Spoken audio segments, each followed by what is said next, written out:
The story of Pennoyer versus Neff begins with a fellow named Neff. He approached a lawyer in Oregon whose name is Mitchell and asked Mitchell if he would represent him in acquiring a piece of land.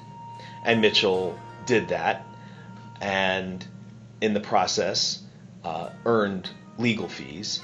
But before Mitchell got his money from Neff, Neff ran off to California. So Mitchell decided to use the court system in order to collect his fee. He brought a suit against Neff, and since Neff wasn't anywhere to be found, he couldn't very well arrange for Neff to be personally served with process, which back then was the way that someone who was being sued would learn about the suit. So instead, Mitchell posted in a local newspaper a notice of the suit, and under Oregon court rules at the time, that was considered to be enough. So with Neff out of the picture, Mitchell arranged for the court to enter default judgment in his favor, and eventually Mitchell learned that the land was finally granted to Neff.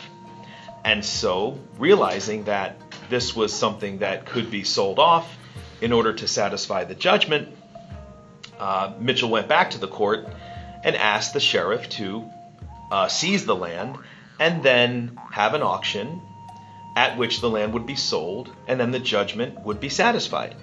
Well, that's exactly what happened. The court seized the land, and the sheriff arranged for it to be sold at an auction, and soon enough, it was sold to none other than Mr. Mitchell. He actually bought the land himself. So Mitchell didn't want the land. He ended up selling it to a fellow named Sylvester Pennoyer. That's the Pennoyer in our story. And after he sold the land to Pennoyer, Pennoyer proceeded to live there for about a decade and took care of the land as if he were the owner and cultivated it and did everything a landowner should. But Neff came out of hiding, or wherever he was, and he found out about the land that he had been granted, and he approached Pennoyer and said to him basically, "Get off my land, that's my land." So since Pennoyer wasn't about to leave the land that he had owned for all those years, Neff had to sue him. And the case went all the way up to the U.S. Supreme Court, and wouldn't you know it, the Supreme Court decided that Sylvester Pennoyer had to get off. It was Neff's land all along. And the reason was that the Oregon court, where Mitchell had filed suit against Neff, never had what is known as personal jurisdiction. And that means that the court has authority over the defendant.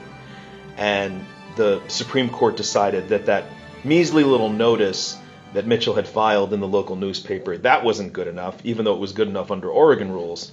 So unless Neff had come out of hiding and appeared as a defendant in the suit voluntarily, Mitchell would have had to arrange for him to be personally served with process in Oregon, and neither of those things happened.